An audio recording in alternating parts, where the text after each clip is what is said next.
Assalamualaikum warahmatullahi wabarakatuh. Perkenalkan, nama saya Nadia Septi Widiasari dengan NIM 858873142.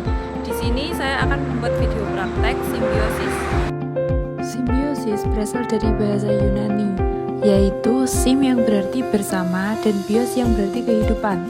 Secara umum, simbiosis diartikan sebagai hubungan hidup bersama antara dua jenis makhluk hidup yang berbeda dalam waktu yang lama. Hubungan ini dapat memberikan dampak yang berbeda bagi setiap pihak yang berinteraksi, sehingga dibedakan menjadi 3 jenis utama, yaitu yang pertama ada simbiosis mutualisme. Hubungan antara dua makhluk hidup yang berbeda jenis di mana kedua belah pihak saling mendapatkan keuntungan. Tidak ada pihak yang dirugikan dalam hubungan ini. Yang kedua, ada parasitisme. Hubungan di mana satu pihak mendapatkan keuntungan, sedangkan pihak lain mengalami kerugian, bahkan bisa menyebabkan kematian. Pihak yang diuntungkan disebut parasit, sedangkan pihak yang dirugikan disebut inang. Yang ketiga, ada komensalisme.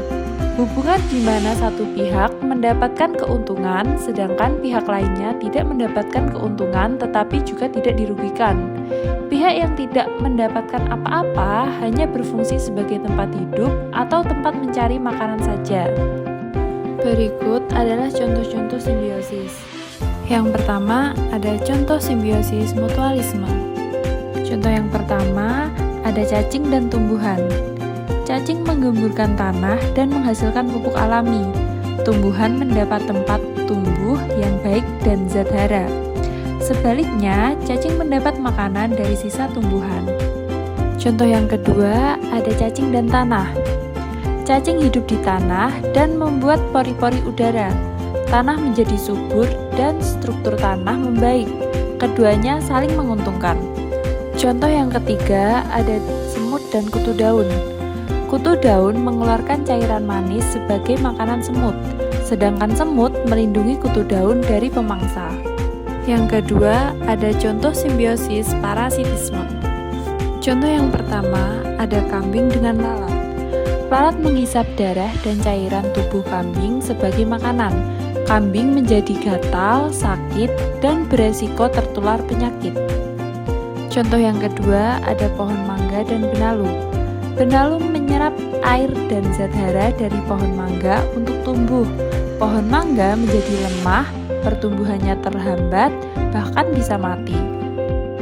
Contoh yang ketiga, ada kutu daun pada daun. Kutu daun menghisap cairan dari daun tumbuhan. Daun menjadi rusak, menguning, dan tumbuhan menjadi kurang sehat. Dan yang terakhir, ada contoh simbiosis komensalisme. Yang pertama, semut pada pohon. Pohon menjadi tempat tinggal dan mencari makanan semut.